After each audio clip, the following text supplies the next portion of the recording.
মুহূৰ্তত ৰাজ্যৰ লাখ লাখ কৰ্মচাৰীসকলৰ বাবে গুৰুত্বপূৰ্ণ খবৰ। কেইবাটাও গুৰুত্বপূৰ্ণ খবৰ আহি পৰিছে। তেওঁলোকৰ দৰমহা 26,000 পৰ্যন্ত হ'ব।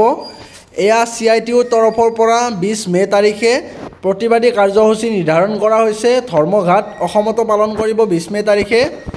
গতিকে গোটেই দেশজুৰি এই ধৰ্মঘাট কাৰ্যসূচী পালন কৰিব।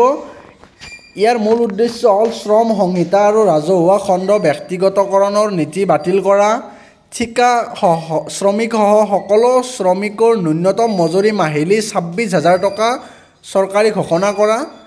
অৰ্থাৎ যিবিলাক কৰ্মচাৰী আছে ৰাজ্যৰ, ধৰি লওক আশা কৰ্মী, অংগনবাদী কৰ্মী, ৰান্ধনী কৰ্মী, লগতে টিউটৰ বা অন্যান্য যিবিলাক কৰ্মচাৰী আছে সকলোৰে ন্যূনতম দৰমহা তাতকৈ বেছি হ'ব পাৰে। অতি কমেও 26,000 টকা হ'ব লাগিব বুলি দাবী উত্থাপন কৰা দেখা গৈছে। আৰু আঁচনিভুক্ত কৰ্মচাৰীক মাননিৰ সলনি মজুৰি দিয়া। এতিয়া যিদৰে কয় যে অংগনবাদী কৰ্মীসকলক মাননি দিয়া হয়, মাননিৰ পৰিৱৰ্তে তেওঁলোকক মজুৰি দিয়া হওক, এই ধৰণৰ দাবী উত্থাপন কৰা হৈছে। মটৰ শ্ৰমিকৰ কল্যাণ আঁচনি ৰূপায়ণ নিশ্চিত কৰা, চাহ শ্ৰমিকৰ দিন হাজিৰা 661 টকা ধাৰ্য কৰা, নিৰ্মাণ শ্ৰমিক কল্যাণ পৰিষদৰ স্বকীয়তা ৰক্ষা কৰা ইত্যাদি বিভিন্ন দাবী এই প্ৰতিবাদী কাৰ্যসূচীত এইবিলাক দাবী উত্থাপন কৰা হৈছে। আপোনালোকক ধৰ্মঘাট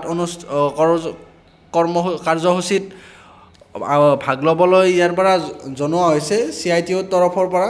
সেয়া আপোনালোকৰ কথা, আপোনালোকে সিদ্ধান্ত ল'ব এই কাৰ্যসূচীত ভাগ ল'বনে নাই। যিহেতু অসম চৰকাৰে 1 অক্টোবৰৰ পৰা দৰমহা বৃদ্ধি কৰিম বুলি কৈছে, আপোনালোকে ধৈৰ্য ধৰিবও পাৰে, অন্যথা আপোনালোকে CITUৰ লগত যাব পাৰে, সেইটো আপোনালোকৰ কথা। এইখিনি আছিলে। মুঠতে ন্যূনতম 26,000 হ'ব লাগিব বুলি দাবী উত্থাপন কৰা দেখিবলৈ পোৱা গৈছে।